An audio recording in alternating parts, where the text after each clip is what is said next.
KZ fam, I'm back with another video, and we're gonna be going back into the spoiler realm. We're gonna be checking out Yuji Itadori is not human, his true identity, and Sukuna's real power, bro.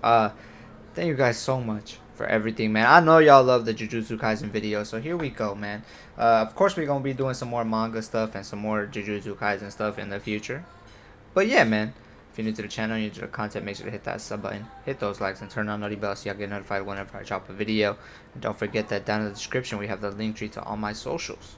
But yeah, man, I ain't even Your loving grandfather, having insane talent at sports and fighting, finding a few awesome ride or die friends and teachers, truly knowing in your heart that your parents were good, even though you don't have a single memory of them.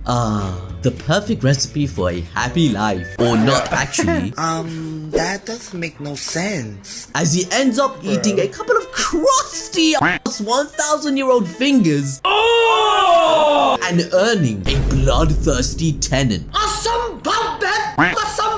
Imagine having Sukuna inside you. What? Disgusting! Seriously, this guy would be yapping his mouth off in your brain when you're on a date saying you have no riz or bitches, and your life would be an absolute disaster. So true. Funny. As a result, Yuji Itadori's life has been a roller coaster ride of suffering at every point of the way since we've seen him in the story. But what if I told you Itadori's life and existence were all manufactured by one man? Or should I say, woman? No way.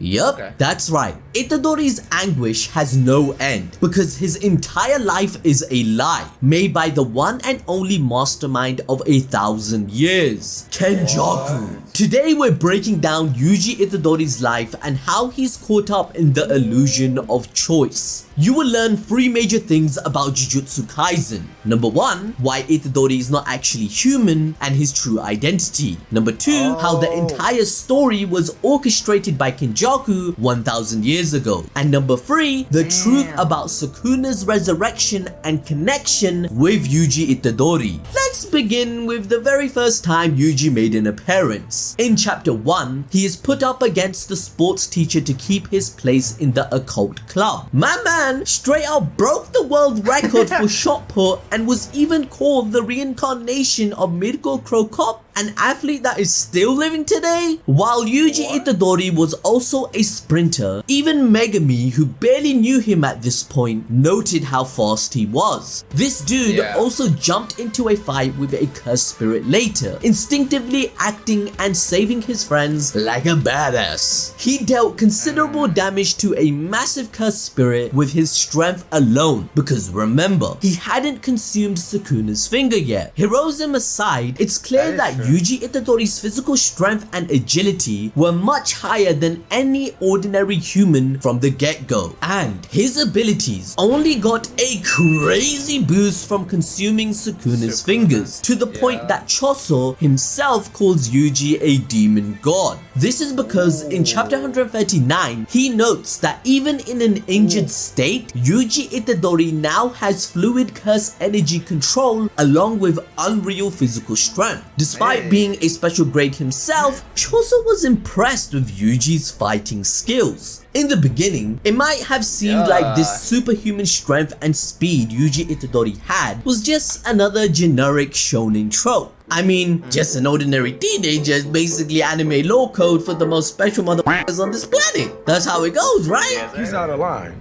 but he's right. But as we uncover more of Yuji Itadori's past, it's evident that nothing about him is just a generic coincidence. Even whilst having the protagonist's biggest power you will ever see, the lack of parents and a mysterious past, ladies and gentlemen. Yeah, they had us the first half, I'm not gonna lie. Yuji's origins were hinted at all the way back in the Shibuya arc chapter 106, after a long and anguishing battle to the gates of death with Yuji. Choso suddenly has a change of heart. He was hunting the killer of his dearest younger brothers, Iso and Keshisu, which was his duty as the eldest brother. Now, clearly, Yuji was in no condition to do some Naruto talk no jutsu, because we know that's the best method to defeat your opponents. He's out of line, but he's right. But instead, it was because Choso has a really weird throwback. More precisely, a memory of an event that has never happened was born inside Choso's mind. He sees himself and Yuji Itadori with his already demised brothers happily out on a picnic. What's even more is that in this memory, Yuji goes ahead and calls Choso Oni-san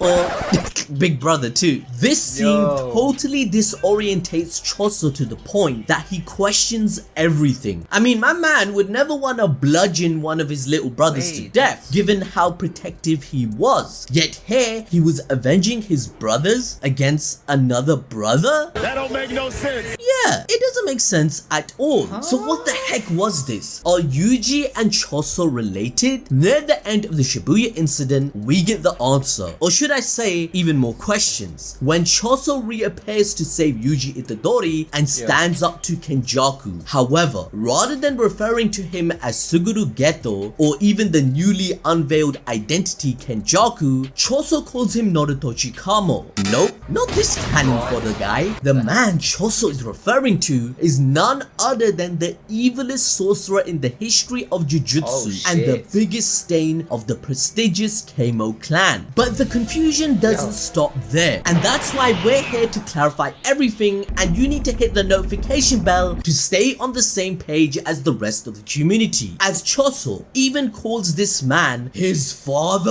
It's not true. It's impossible. That's right, he's actually the son of Noritoshi Kamo in a very twisted way, because he is one of the 9 Curse Womb death paintings created in the Meiji era by Kenjaku, which was 120 years ago. Choso and his brothers are half humans and half curses, as they had 3 parents. Their mother, the cursed spirit who impregnated her, and Kenjaku, aka Noritoshi Kamo, who mixed his DNA in these births. And that would make sense. You had that right. A cursed spirit smashed a woman. I know you're still processing that. The mother of these death paintings was extremely unfortunate because she had a special genetic makeup that her misery. She gave birth to a half-human, half-cursed child, and naturally, her family and friends shunned her. While this pregnancy was mysterious, she had no choice except to run away, and she ended up at a temple in the mountains run by JUJUTSU sorcerers. Here, Noritoshi Kamo found her and turned her into the subject for his experiments. In chapter 202, Kenjaku states that as he was working beside sorcerers, he wondered what would happen if he could advance cursed spirits to a higher level. This, along with Jump Giga's interview, confirmed that Kenjaku, as Noritoshi Kamo, had created the death paintings in order to create a superior race, a crossbreed between humans and cursed spirits. Thus, he made sure the woman would bear more children for research purposes. Hence, she had to undergo 9 terminated pregnancies, creating the death paintings that is Choso and his 8 brothers. However, much to Kenjaku's disappointment, all of them failed to be something extraordinary. Emotional, damn it! Even after their reincarnation at Mahito's hands, which is why he discarded them and gave them no value. Emotional, damn it! And this is where our boy Yuji Itadori comes in. Thanks to Choso's unique ability to sense the transformation of his younger brothers, no matter how far he is, in chapter 135, it was clear as day that Yuji is indeed Choso's brother. Following that reveal, Choso assumed the role of a big brother to Yuji Itadori, accompanying him after the horror of killing hundreds of people when Okay. At the start of this, I was like, what? Isn't he? Because y'all were telling me down in the comments that that was Yuji's brother. So I was just like, what?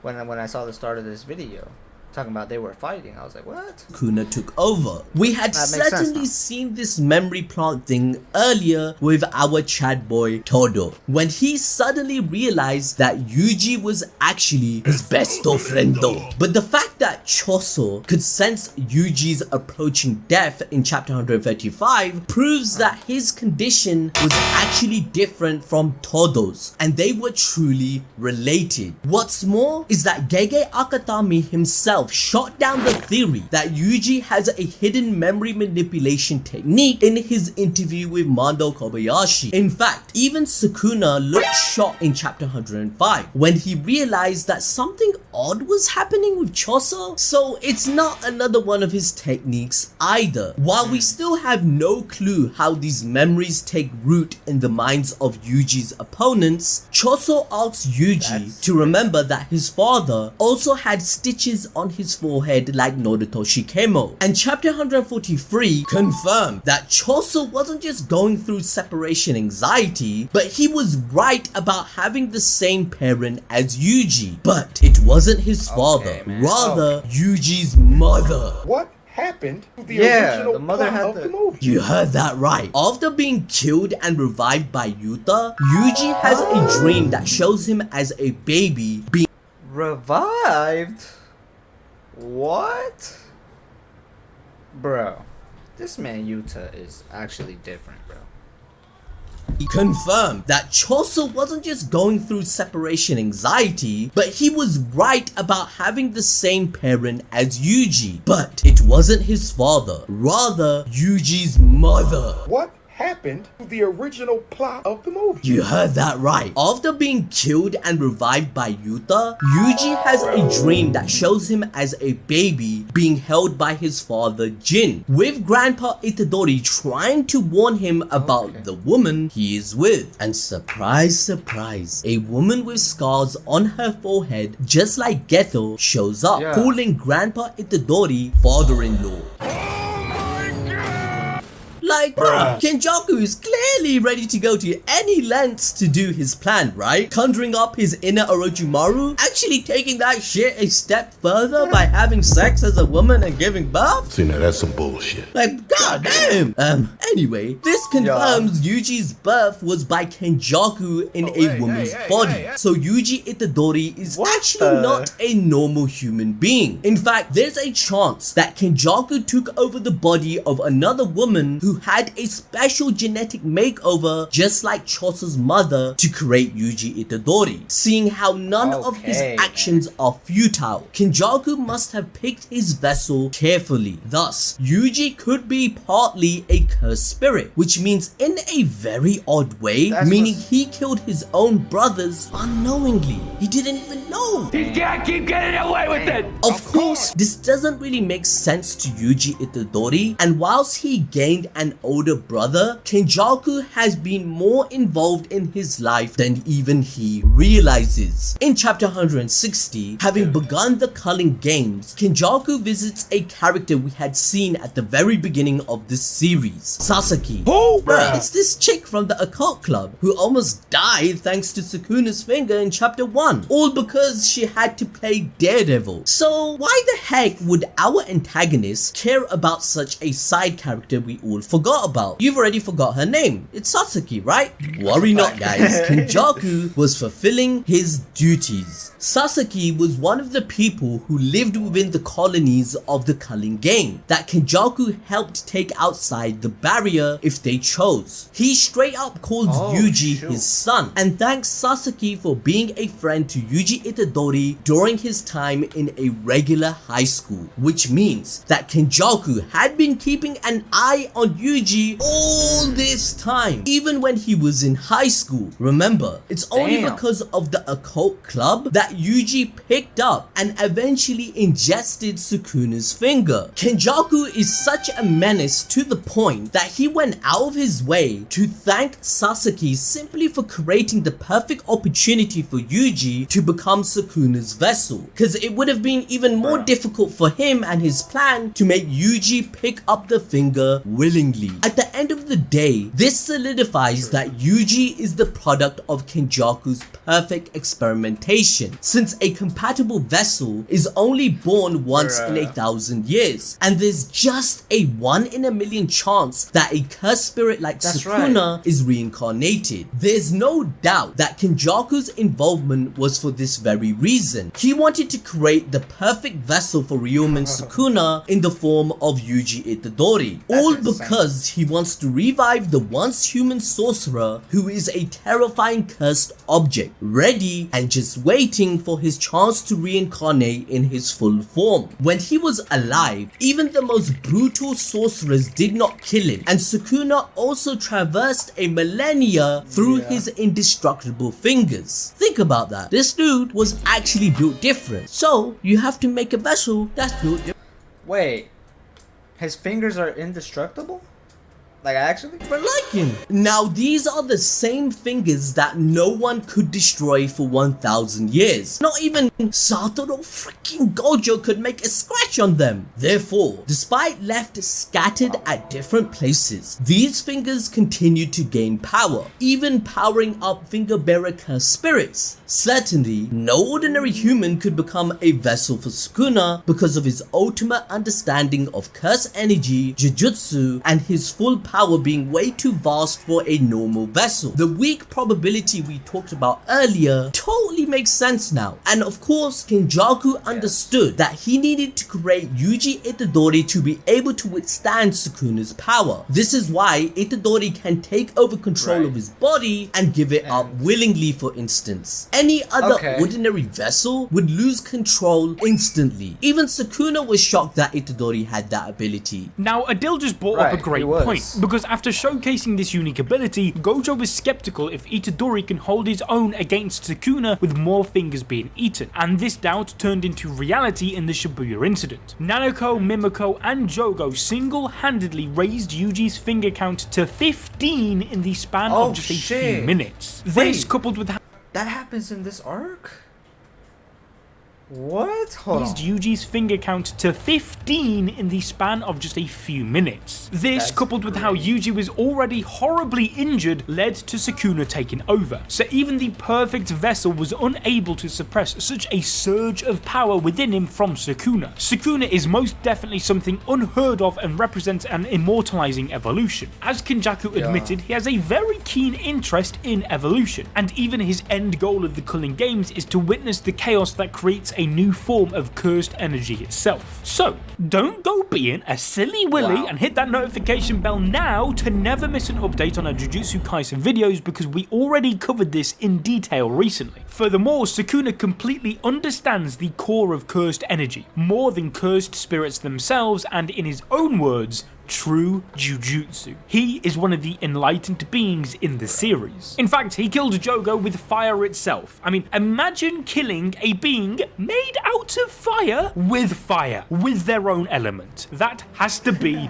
the biggest L I have ever seen. In chapter 181, Ryu, another sorcerer from the past, described sorcerers like Sukuna as natural disasters. This terminology is perfect, as just like natural disasters, these sorcerers transcend the limits of an ordinary power and become a world-level calamity. And like something that's natural, they have no feelings or emotional influence to their carnage. Sukuna's growth in becoming the Heian era's terror goes back to the manga's statement that he is truly someone honored by the heavens. After his death, Sukuna was able to defeat death itself by becoming a cursed spirit. This was through his comprehension of jujutsu, which allowed him to transcend into a completely new form. All of this must be quite fascinating to Kenjaku, as he too had 1000 years to understand and study cursed energy. Kenjaku even states in Kashimo, which was 600 years into finding sorcerers for the Culling Game, that he has never seen a sorcerer stronger than Sukuna. Listen, I know I'm hearing you loud and clear. It wasn't me that said it. It was Kenjaku, okay? I'm sorry, Gojo fans.